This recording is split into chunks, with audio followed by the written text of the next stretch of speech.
Bonjour à tous. Dans une vidéo précédente, je vous ai invité à passer du temps avec vos enfants, vraiment à être attentif à ce temps que vous leur offrez. Donc vous allez me dire, c'est bien gentil, on en a envie aussi, mais on a du mal à trouver ce temps.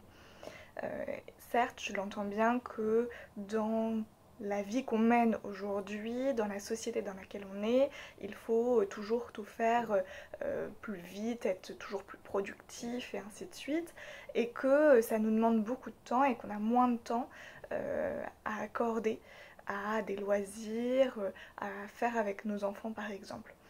Donc un élément qui peut vous aider, c'est d'anticiper ces temps-là.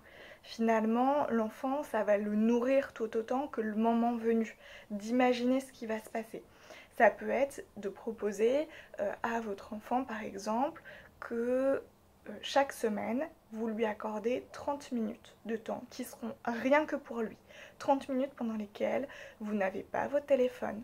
30 minutes pendant lesquelles on ne peut pas vous déranger pendant que vous êtes avec votre enfant. C'est du temps que pour lui. Et ensuite, c'est à lui de décider comment il organise ce temps-là. Est-ce que, vous pouvez bien évidemment le guider en lui faisant des propositions, mais est-ce qu'il va avoir envie cette semaine que ce temps-là, ce soit 5 minutes par jour où on se fait un câlin après le petit déjeuner du matin, par exemple.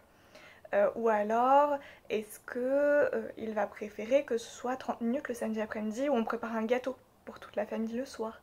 Est-ce que ça va être allez, 15 minutes le samedi et 15 minutes le dimanche où on jardine ensemble? Ça peut être tout un tas de choses qui peuvent être imaginées et votre enfant peut vous demander plein de choses et vous pouvez lui dire bah, écoute, vas-y, dis-moi vraiment ce dont tu as envie. Est-ce que tu as envie qu'on fasse un dessin ensemble? Est-ce que tu as envie qu'on regarde un épisode de ton dessin animé ensemble cette semaine? Et chaque semaine, ça peut être quelque chose de nouveau.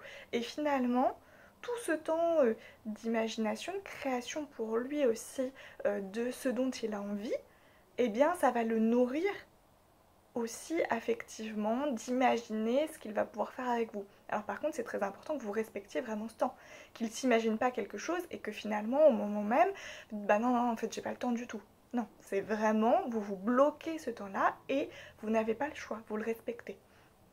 Et puis, peut-être que ça va être un peu difficile au début pour votre enfant d'imaginer des choses parce que c'est nouveau pour lui finalement, qu'on lui laisse un peu carte blanche et parfois ça peut être difficile pour un enfant de trouver la réponse tout de suite. Donc vous pouvez l'aider, vraiment en lui faisant des propositions, en lui disant bah, écoute, ce que je te propose c'est qu'on peut faire ça, on peut faire ça, on peut faire ça.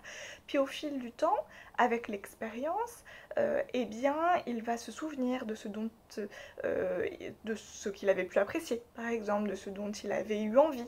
Et donc, il va pouvoir réutiliser ces moments-là pour vous faire des propositions.